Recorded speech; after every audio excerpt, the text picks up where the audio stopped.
Social মিডিয়ায় viral একটি video, 3 minute 44 সেকেন্ডের একটি ভিডিও। ভিডিওটিতে ফুটে উঠল বিটিসির উন্নয়নের আসল ছবি।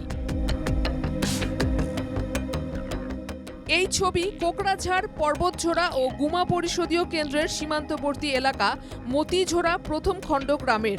রাস্তার অবস্থা এতটাই বেহাল যে সেখানে ঢুকতে পারে না কোনো গাড়ি। ঠেলাই করে হাসপাতালে নেওয়া হচ্ছে প্রসূতিকে। আধ ঘন্টা দেরি হলে সন্তানকে বাঁচানো সম্ভব হতো না।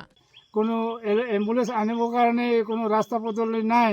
এইটো কাৰণে মই চৰকাৰৰ লগত ক'ম যে যদি অলপ মানৱতা আছে, যদি চৰকাৰ আমি হয় বুলি কয় ভাবে আৰু আমাৰ ৰাজ্য বুলি যদি ভাবে, তেতিয়াহ'লে যাতে এই ৰাস্তাৰ ব্যৱস্থাটো কৰি দিয়ে।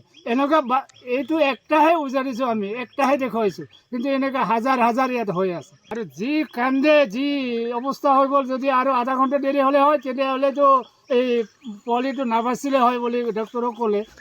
মতিঝোড়া প্রথম খণ্ড থেকে শান্তিপুর 5 কিলোমিটার রাস্তা অতিক্রম করে গাড়িতে উঠিয়ে প্রসূতিকে নিয়ে যাওয়া হয় হাসপাতালে।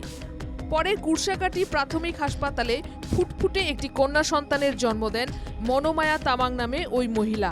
গ্রামটিতে গোর্খা, আদিবাসী, গারো এবং রাভা সম্প্রদায়ের লোকজনের বসবাস রয়েছে। ভোটের আগে গ্রামের রাস্তা পাকা করে দেওয়া হোক, প্ৰশাসনের কাছে দাবি গ্রামবাসীদের।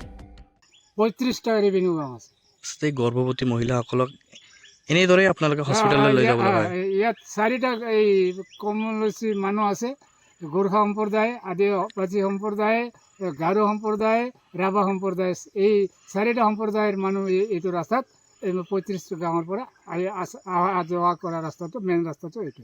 চৰকাৰক আহ্বান জনাইছোঁ, যদি অলপ মানৱতা আছে তেনেহ'লে এই ভোটৰ আগত মিনিমাম এম্বুলেন্সত যদি আমি ডেলিভারি মহিলা বা বেমারি মানুহটো যদি হস্পিটাল ল'বলৈ ব্যৱস্থা কৰি দিবলৈ অনুৰোধ জনাম।